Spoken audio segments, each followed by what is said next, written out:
Hello friends, इस वाले video में एक एफएमसीजी कंपनी के कॉन्कॉल्स के बारे में डिस्कस करेंगे जिसका नाम है क्रिसिबल फूड्स। ठीक है, तो क्रिसिबल फूड्स देखोगे तो इसका अगर बिजनेस मॉडल समझो तो सिंपल, ये जो प्रीमियम क्वालिटी के जो ड्राई फ्रूट्स होते हैं ना, वो ये company dry fruits and then ice cream वगैरह जो होता है ना, ये कंपनी जो है वो सेल करती है। ठीक है, देन ये कंपनी इसका देखोगे जो प्रीमियम क्वालिटी के जो प्रोडक्ट होते हैं, जैसे ड्राई फ्रूट्स में देखोगे जैसे कैशियूज हो गया, आलमंड्स हो गया, और उसके साथ साथ पिस्टैचियोज हो गया। ठीक है, और मखाना हो गया। तो ये जितने भी प्रीमियम क्वालिटी के जो प्रोडक्ट होते हैं वो ये कंपनी जो है सेल करती है। अगर आप फ्लिपकार्ट वगैरह में देखोगे तो इनके अगर आप क्रिसिबल फूड्स क्रिसिबल नट्स मारोगे तो वो इनके ब्रांड्स के जो है वो आ जाएंगे। ठीक है, तो ये कई सारे फ्लेवर्स भी जो है वो कंपनी जो है वो सेल आउट करती है।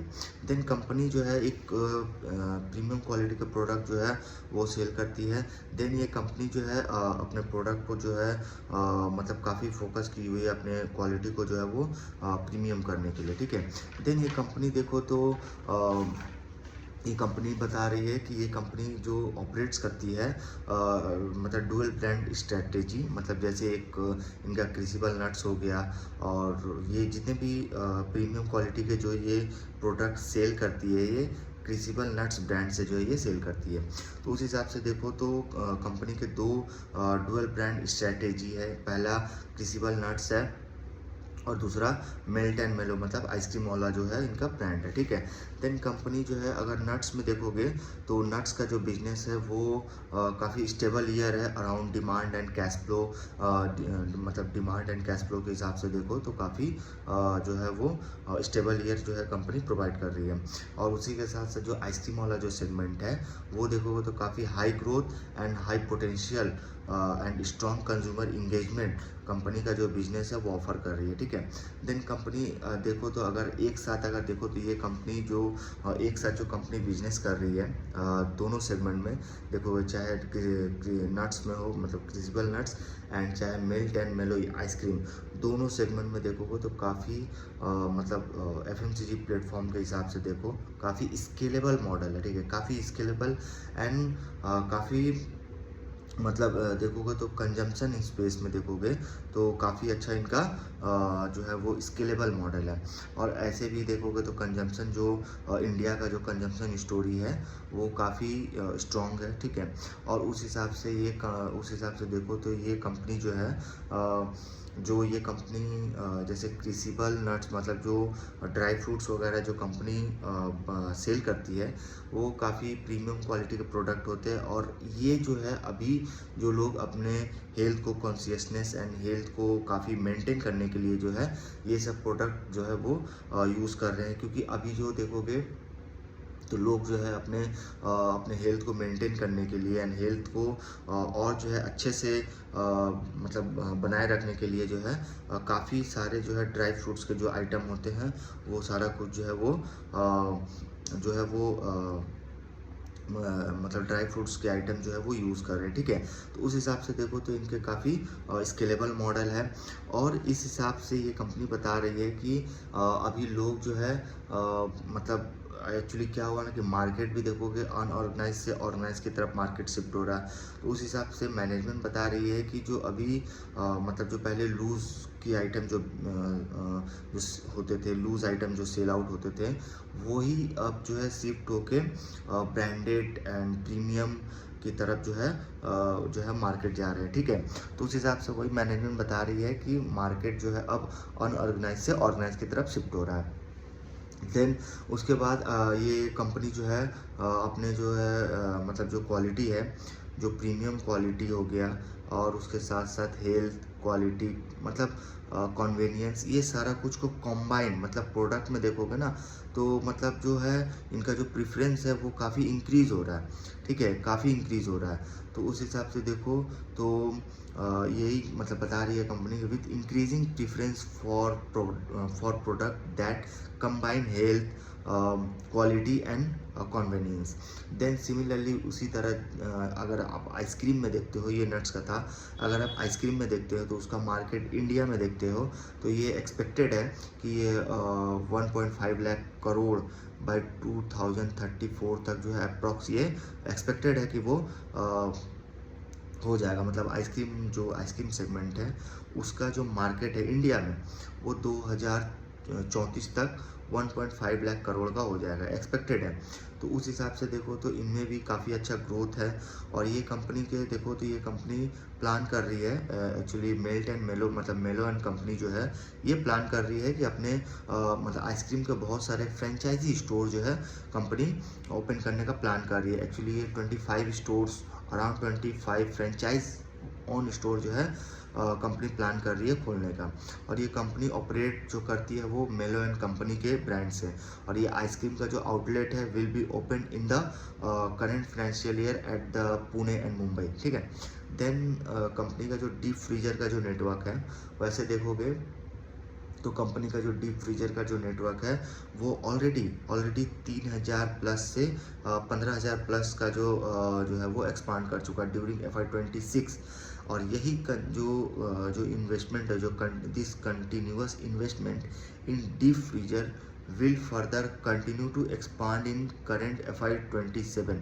तो ये कंपनी यही बता रही है कि ये जो डीप फ्रीजर वाला जो नेटवर्क है, जो 3000 प्लस से 15,000 प्लस का इनका जो है वो एक्सपांड कर चुका है जो FY26 में हुआ, और ये जो इन्वेस्टमेंट है वो कंटिन्यू रहेगा। और करेंट FY27 में जो इनका जो मतलब जो एक्सपांड जो है वो और आगे करता रहेगा। देन इनके जो मैनेजमेंट है वो देखोगे, वो इन्होंने बताया है कि जो इनका अर्लियर जो कैपेसिटी था, मतलब इन्होंने बताया है कि इनके जो कैपेसिटी थे वो अर्लियर जो मतलब जो एग्जिस्टिंग थे वो 10 मैट्रिक टन पर डे का था, ठीक है।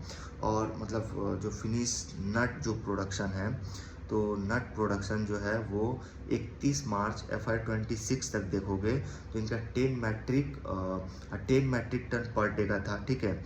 और इनका जो ये एग्जिस्टिंग कैपेसिटी था, देन ये कैपेसिटी इंक्रीज होके 10 मैट्रिक से 20 मैट्रिक टन पर डे हो जाता है, ठीक है। तो ये कंपनी यही बता रही है कि ये जो इनका एग्जिस्टिंग जो कैपेसिटी था वो 10 मैट्रिक टन पर डे था, वो इंक्रीज होके एक्सपांड होके वो 20 मैट्रिक टन पर डे हो गया। और ये जो इनका इन्हेंस जो कैपेसिटी है करेंट फाइनेंशियल ईयर में, वो गोइंग फॉरवर्ड देखोगे तो इनका मतलब ये जो है जैसे 10 मैट्रिक टन से 20 मैट्रिक टन हुआ, तो ये आगे जो है वो और इंक्रीज करता जाएगा। आप मतलब YOY बेसिस पे देखो, या मतलब ईयरली अगर आप देखोगे, जैसे नेक्स्ट जो फाइनेंशियल ईयर होगा उसमें 30 मैट्रिक टन पर डे का होगा, देन उसके नेक्स्ट फाइनेंशियल ईयर में 40 मैट्रिक टन पर डे होगा। तो ऐसा मैनेजमेंट बता रही है कि इनका जो फिनिश नट्स का जो प्रोडक्शन है वो एवरी ईयर, हर ईयर जो है वो इंक्रीज होता जाएगा। देन इनका जो यूटिलाइजेशन देखोगे तो इन्होंने बताया है कि गोइंग फॉरवर्ड जो इनका यूटिलाइजेशन है वो इस बार 25% का था, ठीक है। और मतलब जो 25% का था, इनका कमिंग नेक्स्ट जो 2 फाइनेंशियल ईयर जो आएगा वो आस्ते आस्ते ये इनका जो यूटिलाइजेशन है वो भी इंक्रीज होगा, ठीक है। तो वही ये कंपनी बता रही है कि ये लगातार जो है वो इनका मतलब अगेन एंड अगेन, मतलब ये जो इनका यूटिलाइजेशन है वो इंक्रीज होता जाएगा। देन उसके साथ साथ जो इनका मतलब वही बता रहे नेक्स्ट ईयर जो है वो मतलब 25% से जो इनका यूटिलाइजेशन है वो 50% हो जाएगा। तो यही कंपनी बता रही है कि जो इनका प्रोडक्शन का कैपेसिटी है वो इंक्रीज होगा, मतलब ईयर ऑन ईयर जो है वो इंक्रीज होता जाएगा। 10 मैट्रिक टन पर डे से 20 metric ton per day, then 30 metric ton per day, then next year में 40 मैट्रिक टन पर डे, ऐसे इंक्रीज होता जाएगा। और इनका जो यूटिलाइजेशन है वो भी इंक्रीज होता जाएगा। इसमें जो है वो 25% का था, वो आगे नेक्स्ट फाइनेंशियल ईयर में इंक्रीज होकर 50% हो जाएगा, ठीक है। देन एबिटा के बारे में अगर जानो तो इनका एबिटा जो है वो लगभग 15% का इनका नंबर आया था Q4 में। उसमें इन्होंने बताया है कि जो एबिटा है वो में इंक्रीज हो सकता है, बट जो पैट है पैट का जो नंबर है वो 10 से भी बिलो आया था।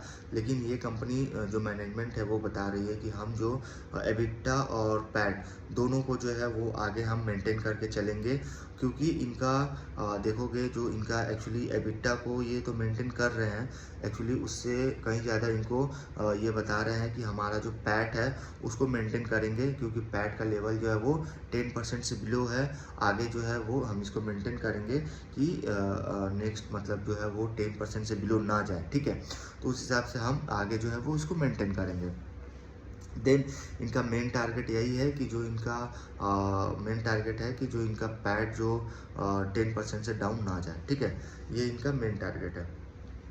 देन अगर आप इनका मतलब एबिटा लेवल हो गया, देन इनका अगर आप एक्चुअली मतलब जो कंपनी का अगर देखोगे तो इनका एक तो मतलब ड्राई फ्रूट्स वाले में तो इनका प्रोडक्शन कैपेसिटी वो इंक्रीज़ हो रहा है। देन यूटिलाइजेशन कैपेसिटी वो भी इंक्रीज़ हो रहा ईयर ऑन ईयर बेसिस पे। देन इनका मतलब अगर आप देखोगे जो इनका मतलब जो प्रोडक्शन है, मतलब बोलने का मतलब ये जो बहुत तरह के मतलब ये फ्लेवर्स जो है कंपनी मतलब जो मतलब इनका जो फ्लेवर्स है, मतलब ये जो इनका जो क्वालिटी, ये जो प्रोडक्ट जो कंपनी नट्स में जो क्वालिटी वाला जो प्रोडक्ट जो कंपनी मैन्युफैक्चरिंग करती है, सेल भी करती है, तो ये जो काफ़ी प्रीमियम होते हैं। और इसका जो देखोगे इनका मतलब इनका जो ग्रोथ ट्रिगर्स है, जो इनके मतलब जो ड्राई फ्रूट्स में जो इनके ग्रोथ ट्रिगर्स है, जिससे इनके प्रोडक्शन मतलब इनके और भी आगे जो है ग्रोथ आ सकता है, तो वो है जैसे मतलब जैसे अगर आप देखोगे तो मतलब ड्राई फ्रूट्स के मार्केट में अगर मतलब ड्राई फ्रूट्स वाले सेगमेंट में देखोगे तो जैसे राइजिंग हेल्थ कॉन्शियसनेस, ठीक है। हेल्थ कॉन्शियसनेस मतलब हेल्थ के ऊपर लोग ज़्यादा फोकस कर रहे हैं। देन हायर इनकम, वहाँ भी जो है अगर इनकम मतलब इनकम जो है वो हाई होगा तो उससे इनके जो प्रोडक्ट है वो काफ़ी ज़्यादा सेल आउट हो सकते हैं। देन अर्बन लाइफ स्टाइल, तो अर्बन लाइफ स्टाइल में जो है काफ़ी ज़्यादा यूज़ होते हैं इन सारे प्रीमियम क्वालिटी के प्रोडक्ट को, ठीक है। तो ये सब इनके कुछ ग्रोथ ट्रिगर्स है जिससे इनमें और अच्छा ग्रोथ आ सकता है। देन उसके बाद इनका एबिटा में देखोगे तो इनका एबिटा जो है वो will keep on increasing, but the same at मतलब इस टाइम देखोगे we will keep investing in our branding activity. तो इन्होंने बताया है कि जो एबिटा इनका जो डाउन हुआ था वो आने वाले टाइम में एबिटा इनका इंक्रीज़ होगा। तो ये बता रहे हैं कि हम जो है अपने ब्रांडिंग पे इन्वेस्टिंग कर रहे हैं, जो इनका ब्रांडिंग एक्टिविटी है उस पर जो है हम इन्वेस्ट कर रहे हैं, ठीक है। और उससे इनका जो सर्टेन परसेंटेज ऑफ जो सेल है वो जो है वो इससे जो है वो काफ़ी ज़्यादा एबिटा जो है वो इंक्रीज़ होगा। ये बता रहे हैं कि EBITDA will keep on increasing, but at that same time we will keep investing in our branding activity a certain percentage of sales. This has मतलब ये जो है एक तरह से समझो तो ये एक पॉजिटिव इम्पैक्ट है, पॉजिटिव ट्रिगर है, जिससे इनका रेवेन्यू का जो पोटेंशियल है वो रेवेन्यू पोटेंशियल वो इंक्रीज़ होगा। एंड इनका मार्जिन, उसके साथ साथ जो इनका मार्जिन जो है वो भी इन्हेंस मतलब जो है वो इंक्रीज़ होगा। तो ये जो है वो मार्जिन पे इन्होंने बताया। देन ये तो था इनका नट्स वाला सेगमेंट।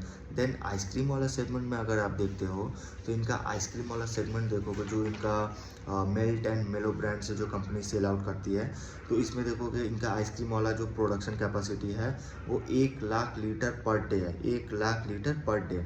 और इनका जो मिल्क का प्रोडक्शन है वो 20 मैट्रिक टन पर डे है, और बेकरी का जो है वो इनका 10 मैट्रिक टन पर डे है, ठीक है।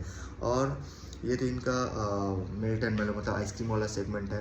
देन आइसक्रीम वाला अगर आप मार्केट देखोगे तो वो ग्रो कर रहा है 16% CAGR से, मतलब आई थिंक अभी का जो मार्केट है आइसक्रीम वाला वो 2034 तक 14.5 बिलियन का हो जाएगा, ठीक है।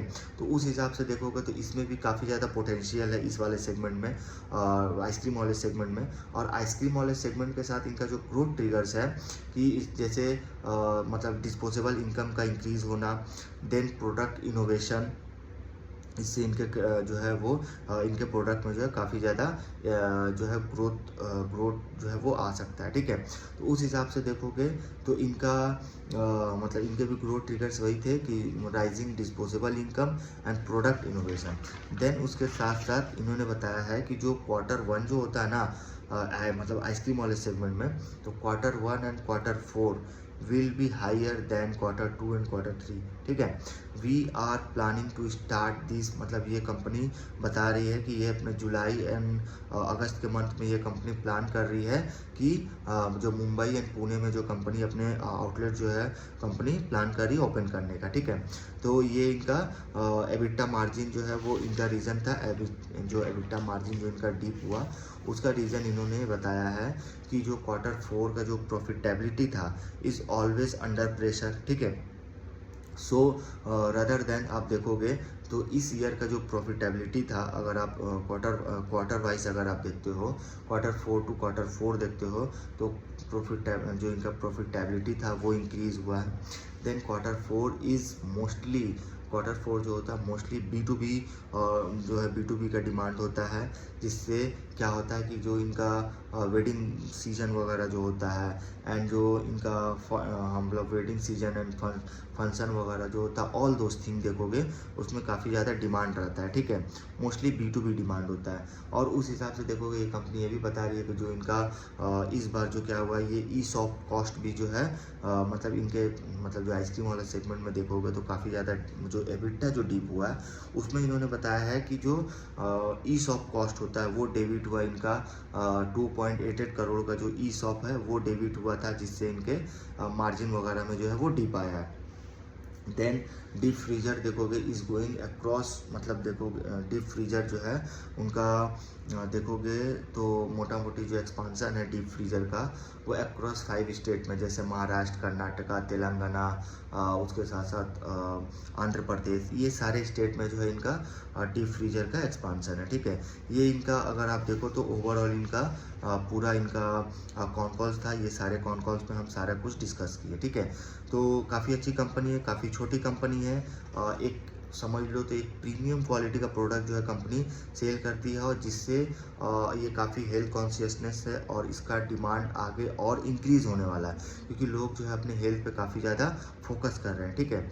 और उस हिसाब से ये जो है काफ़ी प्रीमियम क्वालिटी का प्रोडक्ट जो है कंपनी सेल करती है, और काफ़ी अपने प्रोडक्ट पे जो है काफ़ी कंपनी जो है फोकस कर रही है, और उसको अच्छे से अच्छे और जो है वो फोकस कर रही है और उसको प्रीमियम बनाया जाए, ठीक है। तो इस वीडियो में यहीं तक रखते हैं।